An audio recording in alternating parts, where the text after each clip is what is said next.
63A का फैसला हो गया, इस पे इसकी इंप्लीकेशंस क्या होंगी आगे, क्या वो तो बात की बात है, लेकिन एक दुरुस्त फैसला हो गया। लेकिन एतराज आपको क्या तरीका कार पर है या नताइज पर है? लेकिन कम से कम ये तो मानेंगे आपके 63A अपनी असल शक्ल में आ गया। बात आपकी दोनों दुरुस्त लगती हैं। उसकी वजह यह है कि जिस उजलत के साथ, जिस तेजी के साथ ये मामला किए गए हैं, आप देखिए कि और पहले एक्ट बना इन्हीं के कहने के ऊपर कि जी मैं तो अपनी पावर्स जो है खुद सरेंडर कर रहा हूँ। एक्ट बन गया, कमेटी बन गई 3 रुकनी सीनियर मोस्ट जजिस की, और उसके बाद जब हालात उनके फेवरेबल, उनकी दानिश में नहीं रहे जी। तो ऑर्डिनेंस लाया गया फौरन, और ऑर्डिनेंस के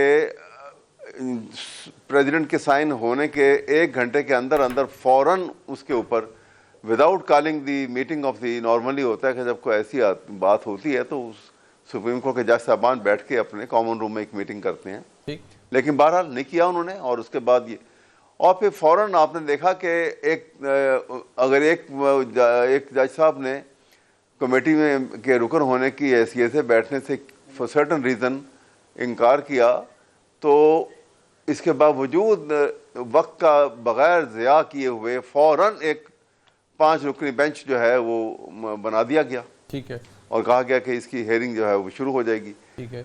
तो मेरी कहने का मतलब यह है, और उसमें जो ऑथर जज थे उन्होंने बैठने से इनकार किया, और उनके सर्टन रीजन थे, उन्होंने अपने लेटर में लिखा वो रीजन।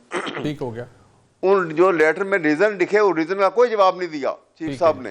ठीक है जी। ये कहा कि जी ये तो काम में तवज्जो नहीं देते हैं, किसी से बात नहीं करते हैं, उठ के चले जाते हैं, इन बातों के ऊपर जिनकी कोई रेलेवेंस नहीं थी। बहरहाल उनकी सवाबीद है, उन्होंने ये ऐसा जवाब तो माजी में भी चीफ जस्टिस साहबान नहीं देते थे। बंदियाल साहब के वक्त लिखा करते थे जनाब काजी फाइसा साहब, मुताद्दिद लेटर्स इसी तरह सामने आते थे। जवाब देना या ना देना इस्तेहकाक है चीफ जस्टिस का। बहरहाल जो कुछ हुआ, मेरा मैं अगर उस पर आऊँ, अहमद वैसा भी एक अहम मामला था। इस आइन, इस आर्टिकल की इंटरप्रिटेशन जैसे की गई वो तो दुरुस्त नहीं थी। कम से कम इस बात से तो एग्री करेंगे आप? मैं यही आपके सामने अर्ज करने लगा हूँ।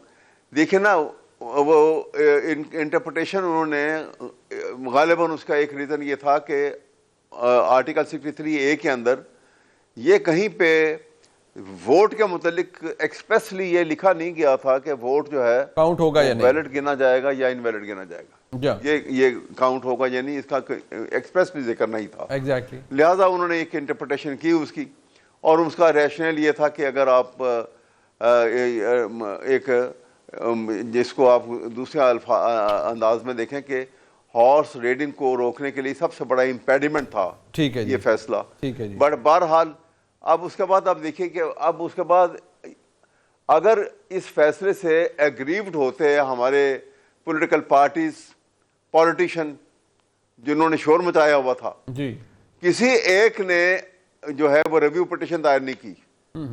आप देखिए 2 साल ये पड़ा रहा, इसमें सिर्फ बार एसोसिएशन की तरफ से एक रिव्यू पिटीशन दायर हुई, and that review petition was also time barred. ठीक है जी।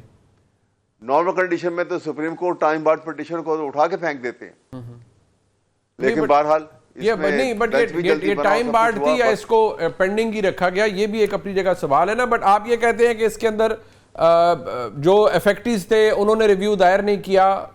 बहरहाल सुप्रीम कोर्ट ने उस लेंथ पर जाकर फौजदारी तावीलों के साथ जब इसकी इंटरप्रिटेशन की, वो भी हमारे सामने ही है जिस तरह से किया गया। और हम ख्याल बेंचेस के हवाले से भी अगर आज के बारे में कहा जा रहा है तो पहले भी बनाए जाते थे, बट